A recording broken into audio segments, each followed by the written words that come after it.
Hello, I'm Vicky Warr, pregnancy and postnatal fitness specialist.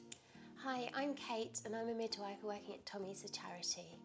Today we're going to talk about exercise during pregnancy, what's safe, what to do and what to avoid, and also how it can help your growing baby and the benefits. So, what are the benefits of exercise and where to start, really?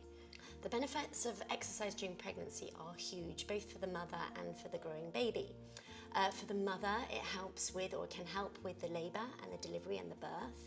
It also helps with their mental health, keeps energy levels up, and it also helps, as I said before, with the endurance of the labour and to keep them strong and in shape.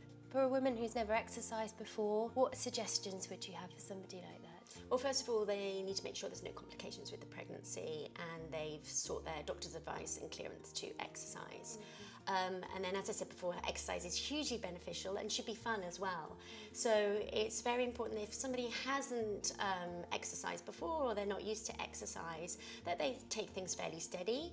And I'd always start off with making sure they're more active and moving the body. So that's by generally walking and trying to walk at least 30 minutes a day to improve their endurance first of all.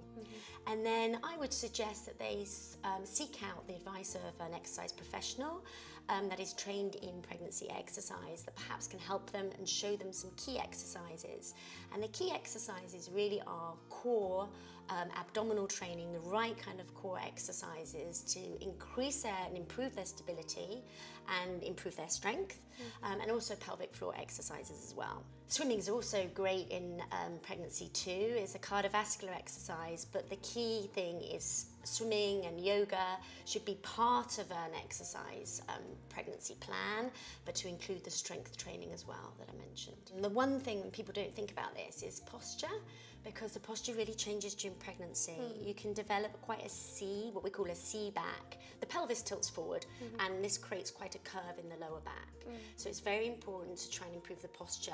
Imagine that you're walking tall so that someone is pulling the crown of your head up towards the ceiling or the sky, and that you keep your feet straight and you try and back your hips over your heels, and then try and have a light core connection. So this is where you're drawing your belly button in towards your spine and you have a slight, very slight tension across the lower part of the abdominal muscles. And that way you're supporting your whole body and keeping it stable when you're moving around. So that's one tip I always give. The second tip is that if you don't have access to, say, a trainer, that you could seek out a local group class for pregnancy. So perhaps start with some prenatal yoga, which I'd recommend during pregnancy as well, as part of your program.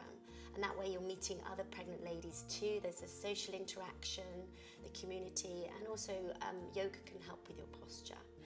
Are there any exercises that you would advise to avoid during pregnancy? As your pregnancy progresses, you will find that you have less energy, you get out of breath, there's shortness of breath. So it's important to listen to the body. What feels right, I would stop and modify. What feels good, I would continue to do. So you want to make sure that you're doing pelvic floor exercises as well as your core exercises. And I would avoid high impact activities. So this would be trampolining or tennis or anything that involves contact too. So do you have any tips or advice for women who find exercise a bit boring, not really, wanting to go out in the rain or in the cold or anything like that? Is there any tips that you have? To make exercise fun, I recommend getting a playlist of your favourite tracks, but also joining a group fitness class, because this gives you, well, accountability for a start, but also the community aspect of engaging with other people, learning about pregnancy experiences from other ladies, and also making friends that you can keep after you've had the baby too. There's also live video classes happening now as well, which you can join, and if you can seek a pregnancy one, that's a great idea, because again, you don't need childcare, you don't need a gym, you don't need to travel, you can exercise at home. But you'll still have the community aspect of knowing that somebody else is joining you at the same time. So for those women who love exercise and are used to intense training, how far can they push themselves in pregnancy? My top tips would be to ensure that you exercise in a well-conditioned room, a well-ventilated room, and you're not getting too hot or too sweaty. Using the talk test is a great way to monitor your level of exertion during exercise during pregnancy. And this would be to be able to hold a conversation. So if you're really out of breath and huffing and puffing, then you're doing too much. If you're able to recite a nursery rhyme or sing a song, then you're probably not quite doing enough. Also remember that your body is changing during pregnancy. There's postural changes going on, and also hormonal changes going on. There's a hormone called relaxin, and as the name suggests, this helps the joints and also the ligaments become more lax to aid the baby's journey down the birth canal. So it's important to remember that there's some instability issues, and as you gain the weight with the growing baby, it's important to recognise that you might become less stable. And those that love to exercise must listen to your body, it's important. And if you get very, very exhausted, tune in and recognise that perhaps you could be doing too much, and it's important to have some rest days too.